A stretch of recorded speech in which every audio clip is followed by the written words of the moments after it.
started by a prompt about the problem of the way in which perhaps we use the city as individuals. I think I mentioned the question of work. The obvious issues somehow that we face in the office in this respect is how our individual buildings come to take part in a wider conversation, and in the absence, I think, of planning that is proactive rather than reactive. I think it's noticeable that as architects and designers, we have ever more a sort of social responsibility to think as arbitrators between the planning system and developers of the public realm and what that represents. And so, yeah, with a trajectory that runs, I know, for Joseph many, many years, and I was intrigued to find in conversation that on your first European trip, you made it with John Turner, who, as a former colleague and student colleague of yours, I think, went on to write a book that was incredibly influential when I was a student, called Freedom to Build. And on the other side, obviously, was your idea of a town, and all the time that elapses from that and its first arrival to the seduction of place. And one senses, underlying all your work, this idea of responsibility to the creation of a social framework as well as an architectural one. And I think in some way that is perhaps where you will spend some of your energy this evening. Welcome. Thank you.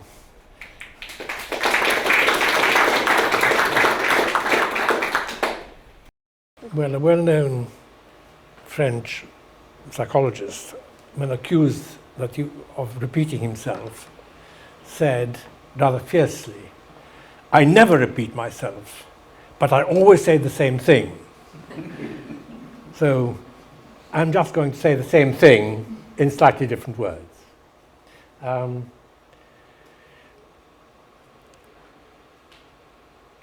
We all know that we have a love-hate relationship as an inevitable part of our living in our hometowns.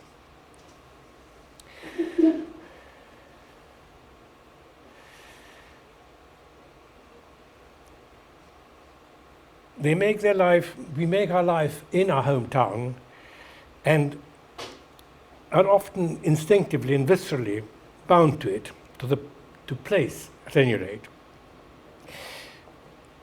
Yet we are also conscious of their shortcomings, of our hometown shortcomings, and the discomforts which they may impose on us. And quite often we are very vociferous in our complaints about them. What often redeems the hometown for us, and for its citizens generally, is a sense of it as a whole, as a body.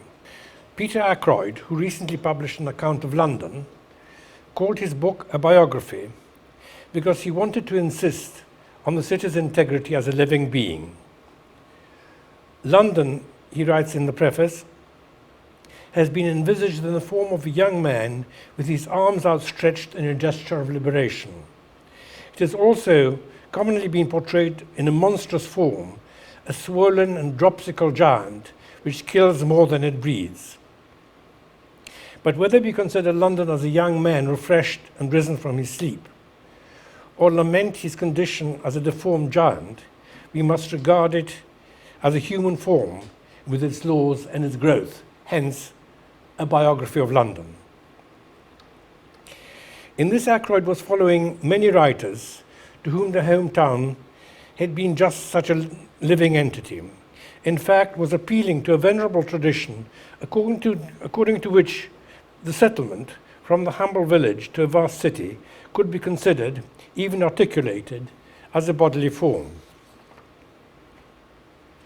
A recent and perhaps unexpected witness to such an attitude comes from Corbusier, whom you see here, sitting with a plan of Chandigarh and the modular man. Writing about the plan of Chandigarh last year, the current city architect, Kapil Satya, recalls, he, Corbusier, compared his plan to a human body, with the capital building at its head, the central business district as its heart, and with the industrial areas on the eastern flank and the knowledge and educational areas on the other side as the two arms. We know from his own account in the second modular book that he had himself, as it were, been initiated into such idea by an occultist friend of his, and that he was very surprised when his earlier Indian collaborators, who had been trained in Western schools of architecture, seemed totally ignorant of any such ideas in their own traditions. Yet the figure of a primal man, the primal man whom the Vedas and the Upanishads call Purusha, had for millennia been basic to Indian architectural thinking. A historian of the Hindu temple writes, the head confronting directly the aim of his being, the feet at the opposite end, a schematism in which the figure of man is seen fitted into a square plan of the extended universe, is a workable and not necessarily a visible analogy, an analogy of the whole body of the human being. The idea of such an overwhelming human figure, to which planning and building ideas have often referred, had long been current in much of the world. In this country, it assumed a particular importance when, in the middle of the 17th century, the wordy but brilliant skeptic Thomas Hobbes of Malmesbury launched his particular image of the body politic to signify the bond that gives the whole social fabric its connective tissue, which he summed up in his most famous work, Leviathan. How do I go forward? Should be fine here. Very good. There it is. That is the title page of his book. And he explains that by art is created that great Leviathan called Commonwealth or State, in Latin civitas, which is but artificial man, though of greater stature and strength than the natural, for whose protection and defense it was intended. The term and the image quickly passed into everyday speech, as well as into popular imagination, in part because it was floated at a time when speculation about the human body and its workings occupied some of the best minds, certainly in this country and probably in Europe generally. Hobbes deliberately invokes the memorial teaching about the body of man being a miniature and reduction of mankind, indeed of the whole world. The same teaching which centuries earlier, and in very different circumstances, Corbusier also invoked. It was an exalted teaching backed by centuries of usage and explicitly stated by the greatest authority to which both Hobbes and Corbusier could appeal, that of St. Paul, who constantly reminds his hearers that whatever the differences of age, status, or ability between them, they are incorporate in the one body, which is the community of all believers. To the Romans he writes, we have many members in one body, and again, being many, we are one body in Christ. He appeals to that image again and again, to the Corinthians, to the Ephesians, to the Colossians. It was the great diversity and equality among believers that made St. Paul insist on the metaphor so urgently. He would call on the metaphor so insistently and confidently because at the time when he wrote, it was already ancient and well tried. The dynamic and complex human body was considered a model of the great universal order of the whole and infinitely varied creation. It had been named microcosm by the Greek anatomist philosopher Democritus of Abdera. At any rate, he was the first to call man microcosmos, a small world. But it was the great Aristotle himself who gave it universal currency when he considered the crucial subject of motion and stillness. And he considers that if any animal may sometimes be perfectly still, motion may occur in that motionless thing from itself and not from anything outside it. From which he concludes that if such a thing can happen in the miniature order of animal, could not the same thing happen in the vast order of the universe? And sums the matter up. If it happens in the microcosm, then it will also occur in the macrocosm. That duality between microcosm and macrocosm became associated with another notion, which had classically and memorably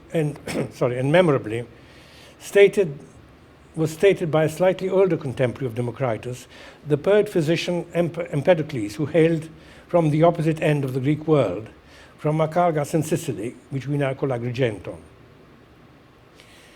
Empedocles taught that matter in the world was not unified, but was all made up of the four uncreated elements, which he also called rhizomata, roots, water and air, fire and earth, which correspond to the four opposing states of matter, moist and dry, hot and cold. These elements, he further taught, are attracted to each other by love, by philia, and are kept apart by strife. So there's a constant duality in the world which is governed by these two forces, one unifying and the other one separating. This resulted in a fourfold, which is in constant movement and corresponds to the seasons as it does to human temperaments and much else besides. Such a fourfold picture of the world achieved almost universal acceptance. It was debated by later Greek philosophers and by Latin thinkers and poets, as well as by early Christian fathers. It offered a systematic understanding of man and of the world around him, and it was the basis of a vast range of procedures, from elaborate magical prognostication to the understanding of health and disease, and it became the basis of most medical procedures and therapies. Many variations were inevitably played on the basic fourfold scheme.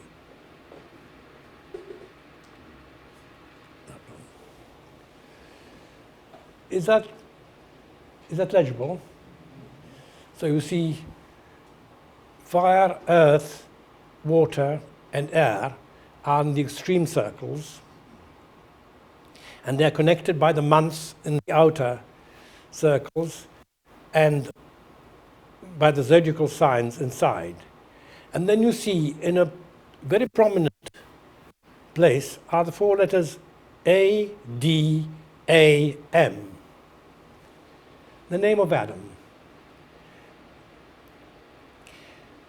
This was a book dealing with the date of Easter, actually, but it's a very complicated calculation, and it was written around about 1100 AD in English monastery. And those central four letters are, of course, signify Adam's body, Adam's presence, which was considered to be a spatial image of the whole world, the primal microcosm. St. Augustine had pointed out that the four letters of his name in Greek signify the four directions. Anatole east, Diasis west, Arctos north, Mesimbria south. That's the significance of the four letters. I think the names are written underneath them. That union of the four directions in the name suggests that Adam's body was the whole world summed up, condensed. So if the tiny body of man could be considered an analog of the great body of the world, then surely both were composed of the same elements, and the well-being of both depended on the balance of the elements which were attracted to each other by the force of love, and which was counterbalanced by the separating force of strife or hate. What applied to the physical structure, both of man and of the world, applied analogously to the passage of time through the 4 seasons and the life of man through 4 stages. Space and time were ordered by the same forces. Throughout the Judeo-Christian world, the notion received scriptural backing. In the Genesis account of creation, we are told that God, having made the world and all its inhabitants by a simple fiat, as in "let there be light," created man in his image and likeness by an act of reflection. Let us make man in our image, after our likeness. That there might be an image and likeness of the invisible and the ineffable, the transcendent God, was a paradox with which many commentators had to struggle. Yet the scriptural account of the creation of man seemed to offer the suggestion that the human body might offer a guarantee that such an image could be scried from the human body, which, as the pagan ancients had also suggested, could be considered near divine for many reasons. Because man has intelligence and looks up at the sky and the stars, because he stands upright, because he has princely status, a princely nature, and because he dominates animals that are much more powerful physically by the force of his mind. The 2 unions of the microcosm and of the divine image were grafted onto each other by a complex process. Certainly by late antiquity they had grown together. The notion that the 4 elements were analogous to the 4 directions as well as to the 4 seasons, and which governed both time and space, became basic to medical practice, as I suggested, and found support both in Hippocrates, in the huge corpus of writings attributed to Hippocrates, and in Galen's later writings, and remained so until the system was gradually dismantled in the 17th century. It was also on the basis of many images of the microcosm, simpler and much older than the one I have just shown you, and which circulated throughout the Western world. One of the most famous illustrated the work of the encyclopedic writer and preacher, Isidore, Archbishop of Seville, who wrote half a millennium before the image I have just shown you.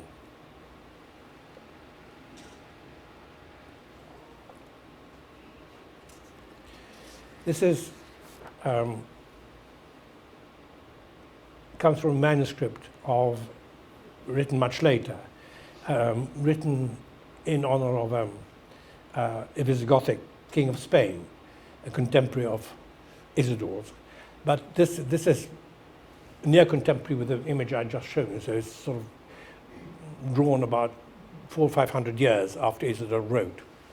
But it's an image which recurs over and over again.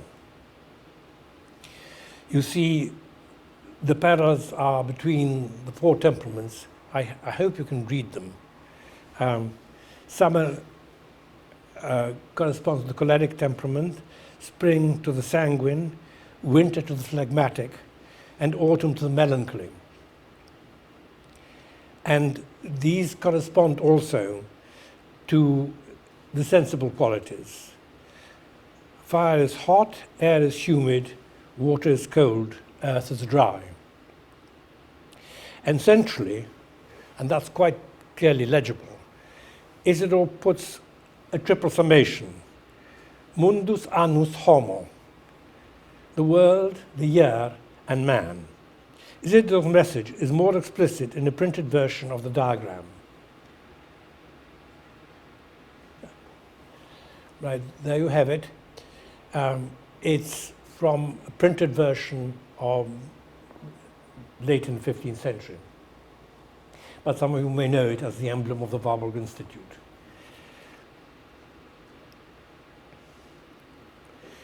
When the body is articulated into its parts, each one of them also has its heavenly equivalent. Indeed, in some pictures of the first Adam, he is presented as a figural summation of humanity.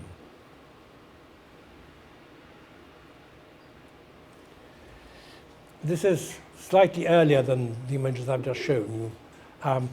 You see it's labeled at the top of the microcosmos. It takes me a long time to read it all, but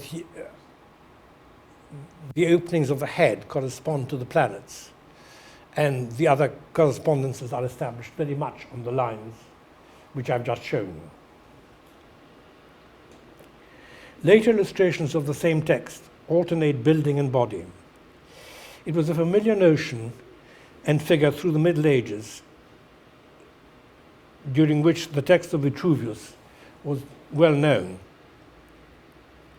and it became familiar to scholars and architects through his insistence of a well-proportioned building had to follow the numbers and proportions of a well-built man's body. This association became a familiar discourse, and the illustrations of that notion became a commonplace of architectural thinking, with which I won't bother you, because most of you will be familiar with it.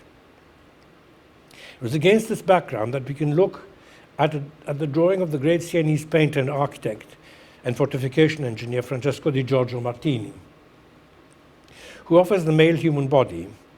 It's actually said to be an idealized self-portrait, but I can't guarantee that. Who offers the male human body as the model of a fortified city at the opening of his of the second version of his great treatise on building. And he comments on it all too briefly. Of course, he refers again to Vitruvius. As Vitruvius tells us, all our skill and method must be drawn from the human body. Since nature has shown that the face is the noblest member and that the seeing eye must judge the whole of the body, the castle similarly must be the eminent place so that it can see and consider the whole of the city. And he captions, you see there, little captions are just about legible on this slide.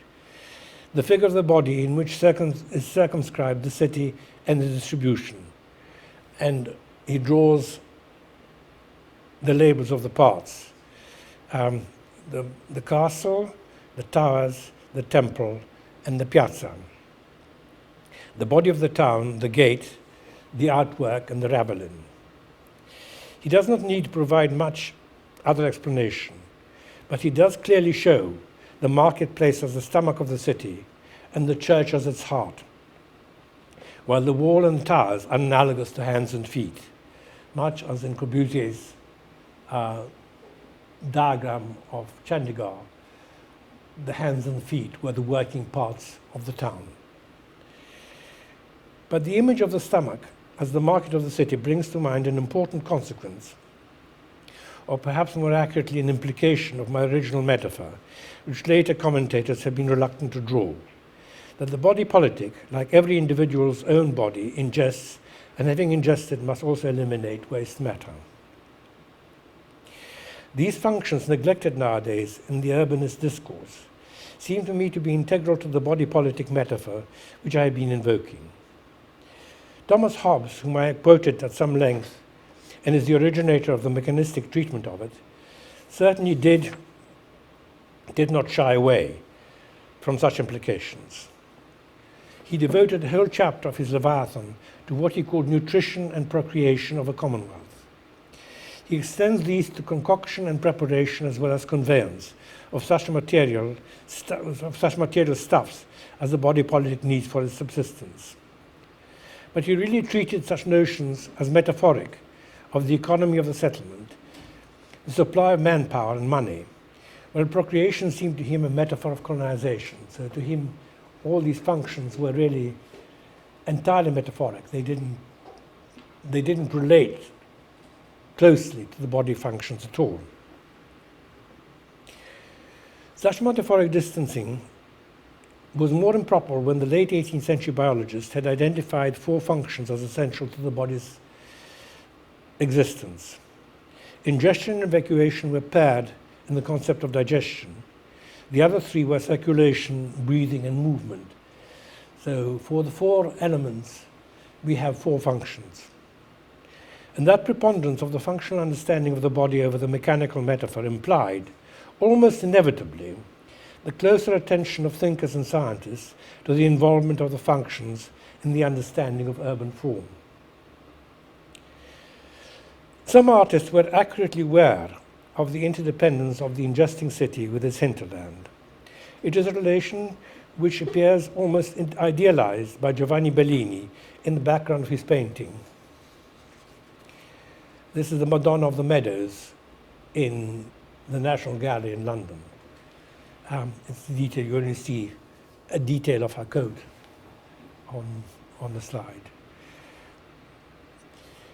The painting was done about the same time as Francesco di Giorgio's drawing.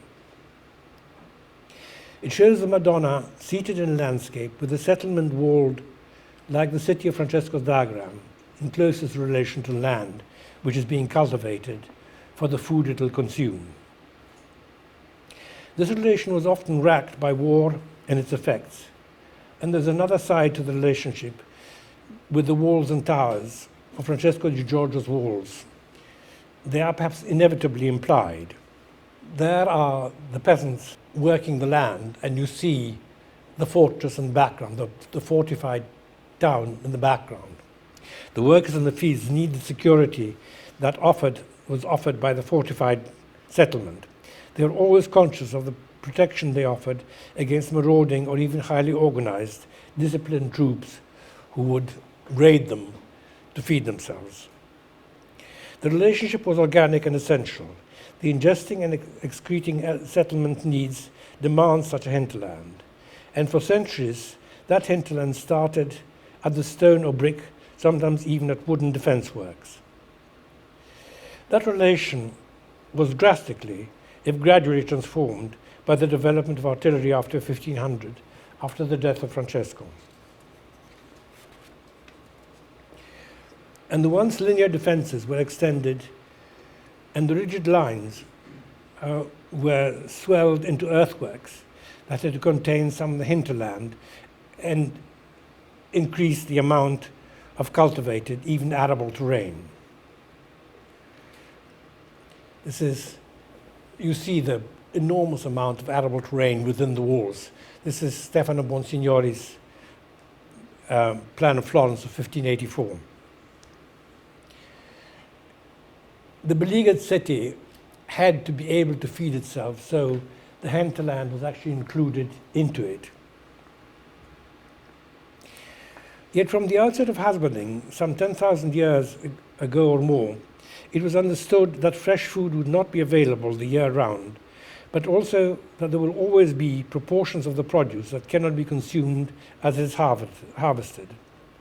Moreover, a portion of grains and pulses had to be held back for seed, and this because in years, sometimes bad harvest, the temptation was always to raid it, had to be protected by all sorts of ritual and penal sanctions. The drying of grains and pulses, methods of salting and smoking fish and meat were widely known and were successfully practiced since the remotest antiquity. The preserving of the seasonal output of the hinterland and of marketing animal products, the Baltic salt herring exported south was one of the sources of Hanseatic wealth. Such methods of preserving seasonal products and of marketing surplus developed slowly until the end of the 18th century, when they suffered a cataclysmic change from which we are still not recovered, because of the application of certain scientific techniques in the kitchen, which led to rapid advances in the methods of preservation. Between 1795 and 1820, methods of high temperature cooking and hermetic sealing of the food in glass containers were developed, which later changed to tin boxes and was patented in England. In 1823, a similar method was patented in the US of A. These inventions remained in the realm of luxury food until the arrival of quite different technologies, which had nothing directly to do with sustenance, but which completely transformed the demand of food supply. This happened in the middle of the century. The first, announced in 1851, no, not yet, was the safety elevator, followed in time by the development of structural skeleton, which began to displace the structural steel skeleton, which began to displace the earlier and much more cumbersome cast iron version. All this is very familiar to you. Together, these two devices or inventions equipped the rising cities of the second half of the 19th century with ever higher buildings, which would be filled almost instantly with tenements and with administrative offices for the rapidly growing industries of commerce, all of which the old kind of hinterland could no longer supply with food in adequate quantities.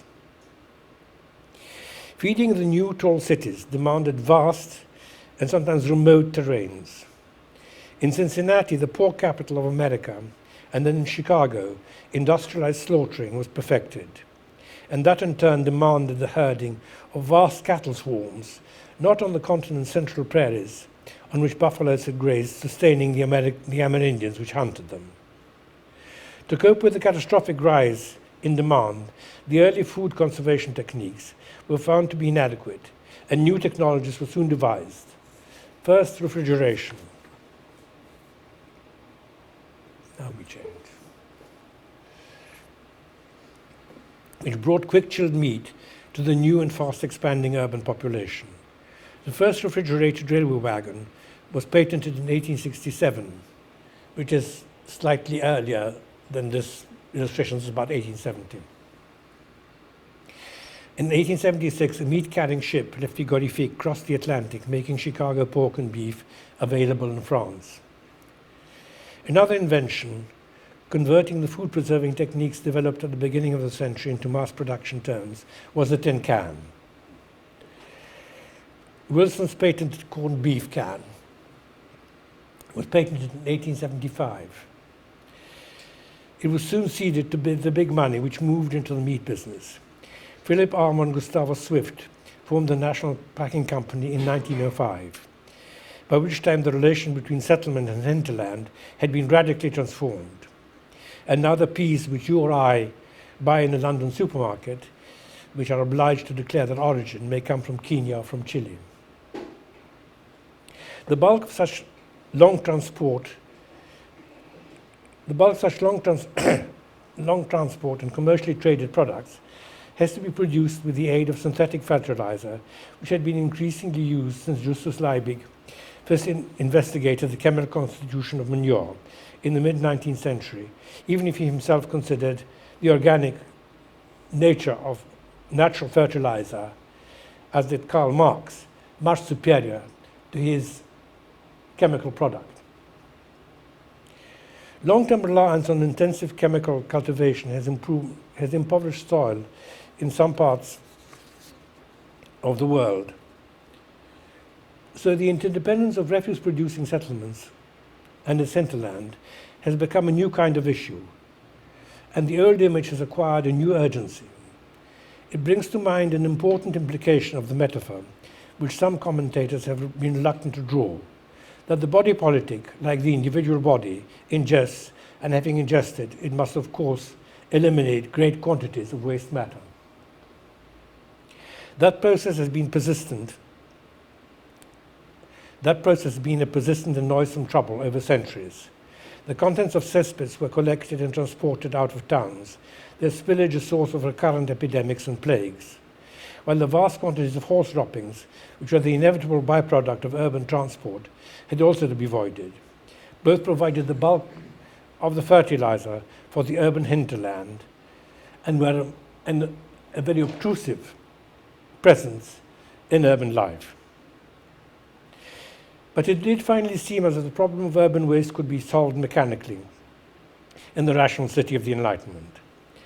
Throughout the 18th century, the water closet, first devised in Elizabethan England, was perfected, remedying private inconvenience, but contributing to some very public ones, since private soil could never quite successfully be carried out to an underground duct which conveyed far enough to sea. Nevertheless, a French Enlightenment writer, Pierre Pat, in a memoir on the most important aims of architecture, which was published in 1769, provides a strange section in which really has at the center the urban sewer, which carries both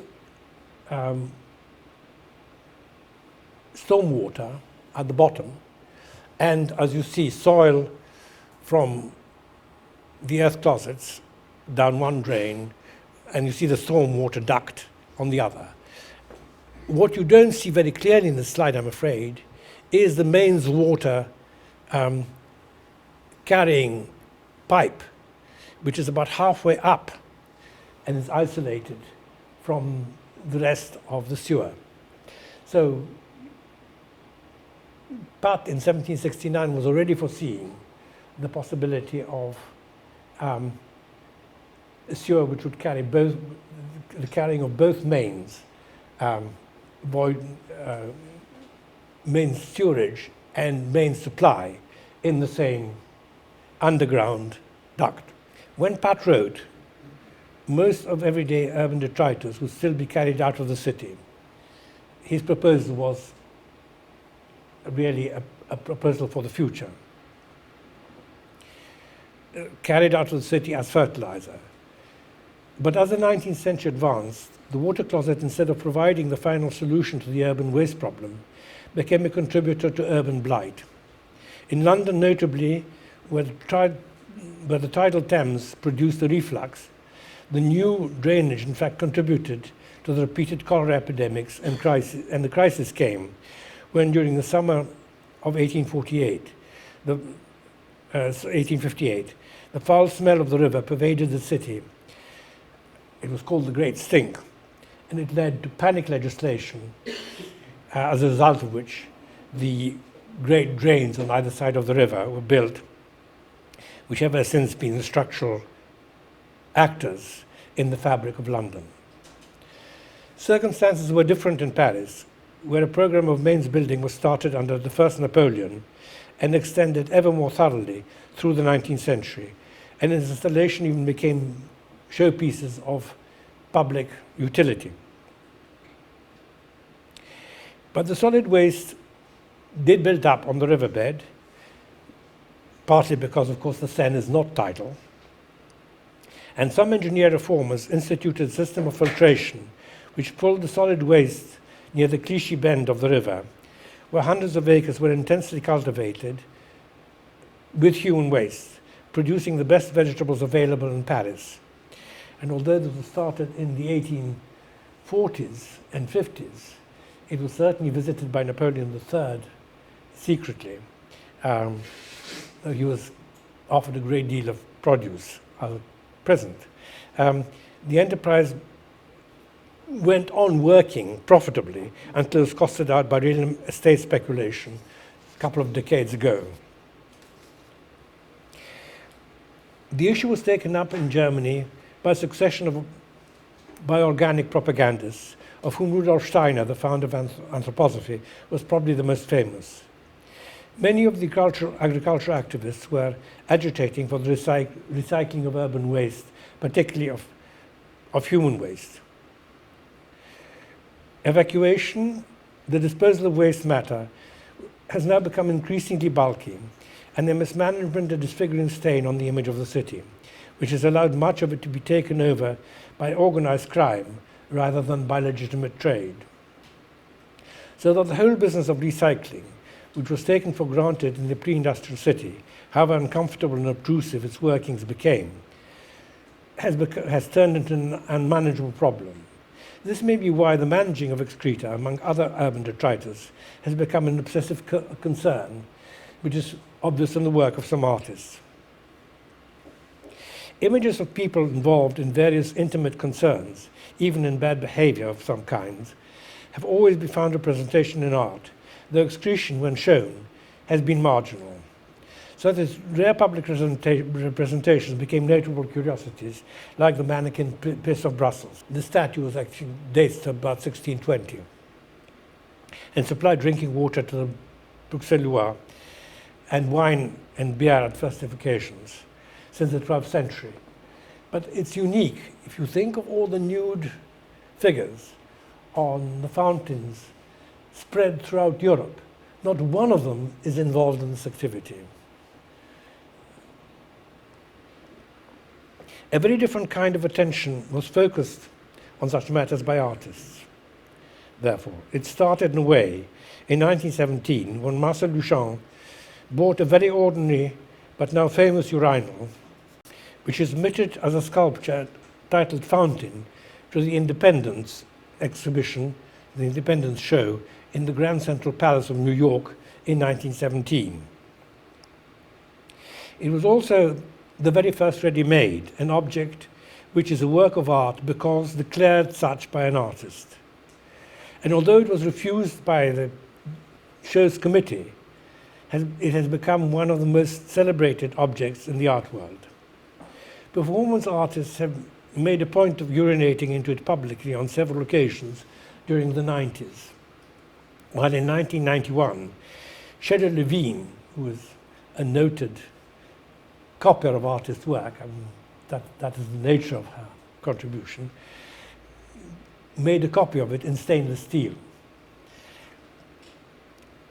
But fascination with the lower functions persisted among the surrealists and was taken up by the conceptual artists after the war. In 1961, Piero Manzoni had 88 cans, each containing 30 grams of his own feces, unadulterated by additives, as the label says, in delicately labeled Künstlerscheiße Artist Shit Merde d'Artiste, published or shown or perhaps marketed. He established the price at the equivalent in 18-karat gold value, which would by now be worth some 700 euros at current gold prices, although recent auction prices rate one tin at 220,000 euros, so 3 or 4 times the value he established. Both the Museum of Modern Art in New York and the Tate Gallery have a tin each, and they are labeled sculpture. The British artists Gilbert and George, who unlike Manzoni have no sense of irony, display enlarged images of their feces. This panel is 2 meters high.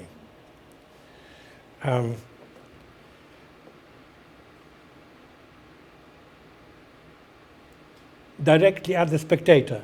Now they made about 40 or 50 varieties on this panel. They're very big. They're big plastic panels illuminated from behind. I think there's one in the Tate, but I can't guarantee. Well, about the same time, the politically committed but very fastidious and elegant artist Richard Hamilton, in his painting Citizen, commemorated the imprisoned Irish nationalist hunger striker Bobby Sands, who had smeared the walls of his cell with his own feces as part of his protest. Such symptomatic concerns with individual body detritus and other body fluids among contemporary artists could be multiplied indefinitely. Arguably, it is a later derivative of artists' awareness of social as well as individual refuse and body fluids. But then detritus in all its forms has been something of an irritant for over a century.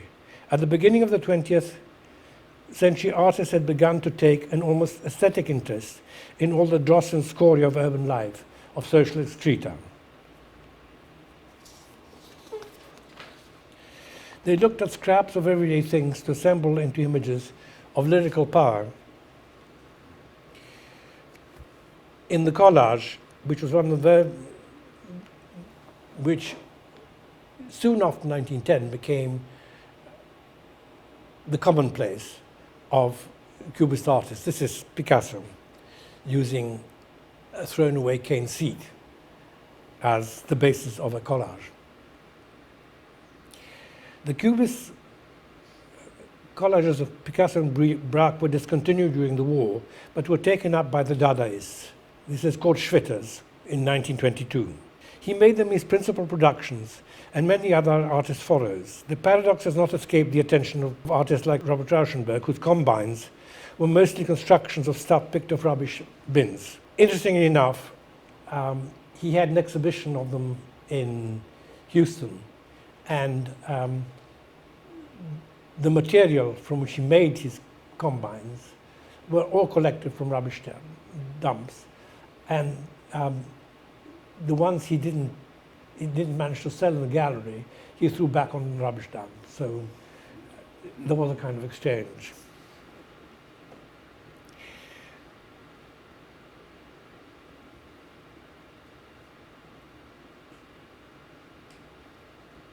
The more economically and industrially developed our cities, the more the waste products, which not only occupy increasing areas of outer suburbs as well as waste ground, and were built up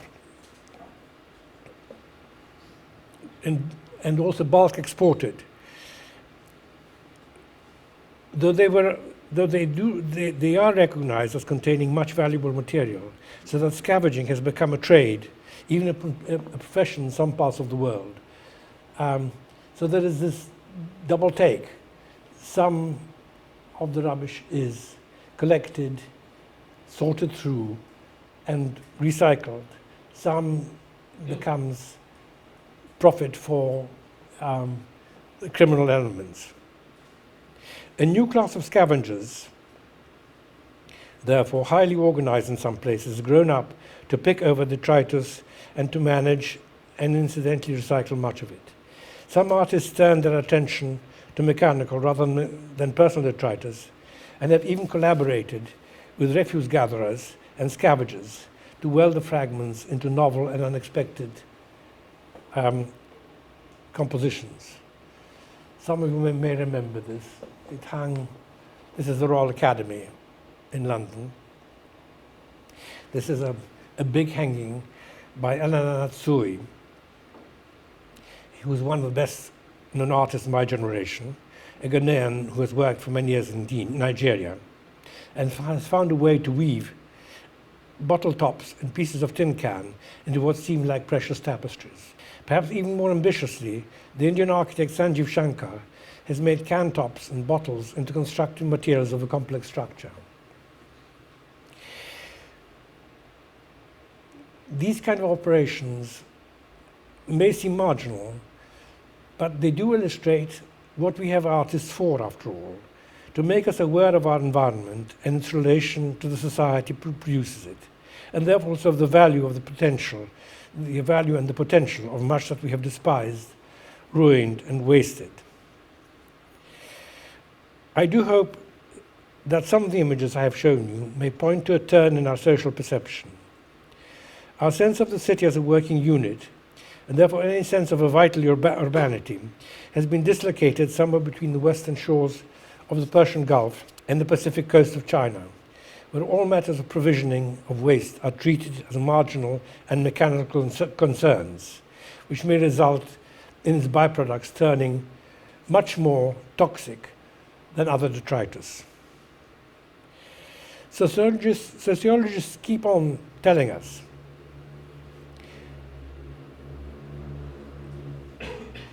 and they garnish it with other dispiriting statistics of population growth and the dissolution of the town in a homogeneous habitat. But the disciplines seem incapable of helping us to approach the problems of place and form with which I've been concerned. We've for years been told that Boswash was going to amalgamate into a continuous town. And yet if you talk to inhabitants of Baltimore or New Haven, they're certainly aware of their own settlements as separate from that vast conglomerate.